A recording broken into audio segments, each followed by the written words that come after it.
See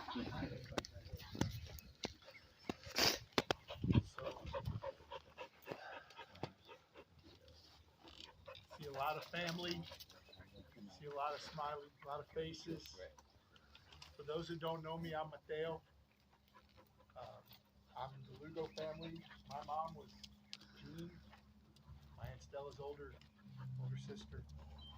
So, as has been said, we're here to celebrate the life of Andy Bessa, also known as Little Andy. Hold that. And as he grew older, he became bigger, big Andy, young Andy, cousin Andy.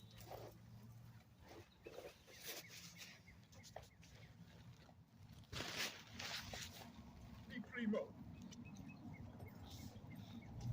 In the words of William Shakespeare in Hamlet, it seems our cousin has shuffled off this mortal coil.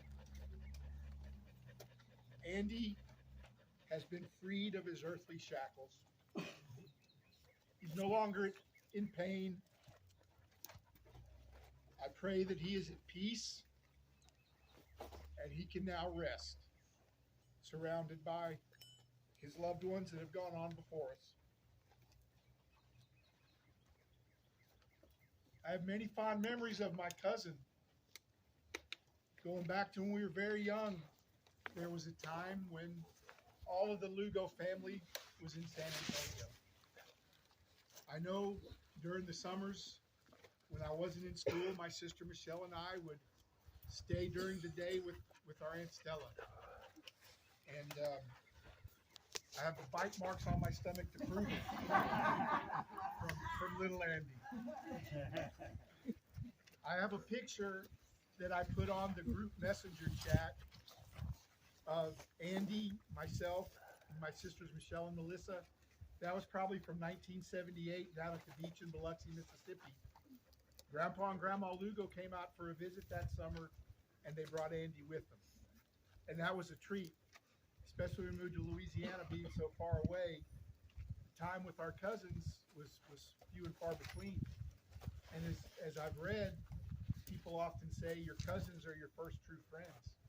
And that was the case growing up in San Antonio in the early 70s with Sundays on Saunders Avenue with all the family there.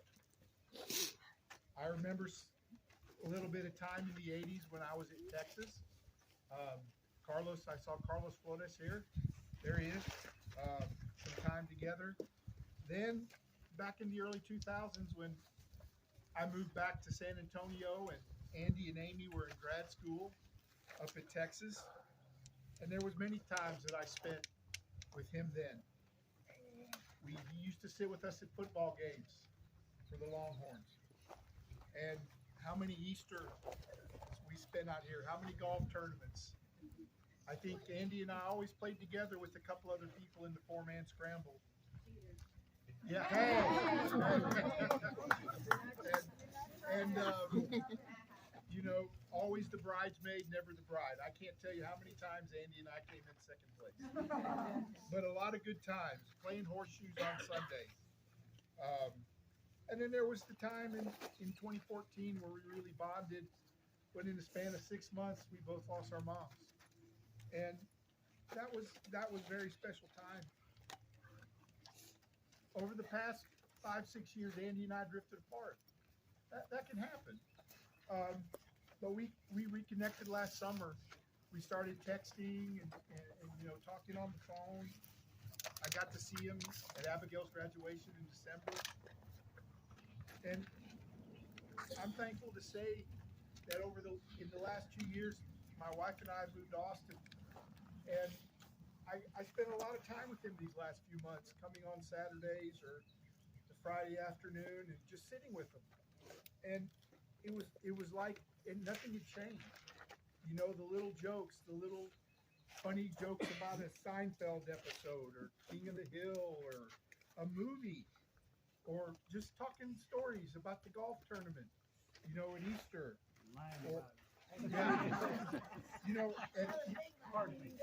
Uncle John, I told the story. We talked about the time you and Dad were driving the golf cart and you offered the one guy a couple of beers, and he took a couple of beers, but then he thought it was free beer all day. And then, so he came up to grab 3 or 4 more, and my dad and Uncle John were sitting in the cart, and he had his hand in the ice chest, and my dad floored it. And I'll never forget seeing Uncle John and him driving off just laughing, and that guy rolling around in the dirt, grasping for a beer. But, you know, just a lot of, even though Andy was sick and ill and in the bed, it was good to spend time with him. And I just am so thankful that I got to be there with him, for him. You know, he's gone and it hurts, but he'll live on in our hearts and in memories like that of the golf tournament, playing horseshoes, the Cadillo, you know, tooling around Austin on a Wednesday afternoon, having lunch and drinking a few beers, and me saying, well, let's go this one more place.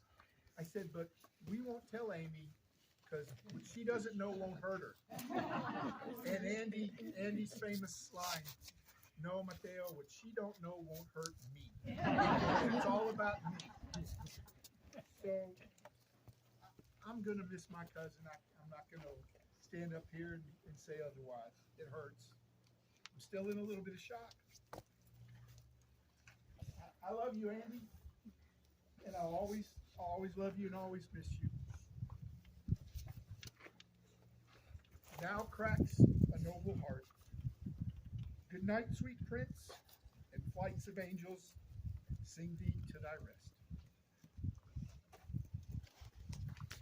Thank you, man.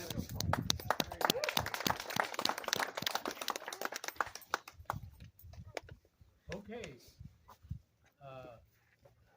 I would be absolutely wrong in not thanking the 3 deacons that we have here. 3 deacons. Rusty, Esteban, and Jerry. Now, Esteban, I count you in there. You're there, brother. Okay, I really thank you. Now, everybody, let's go have a cold drink and some cookies. And if you can, let the young people carry some of those chairs over there so we got something to sit on. Okay. Thank you all for coming.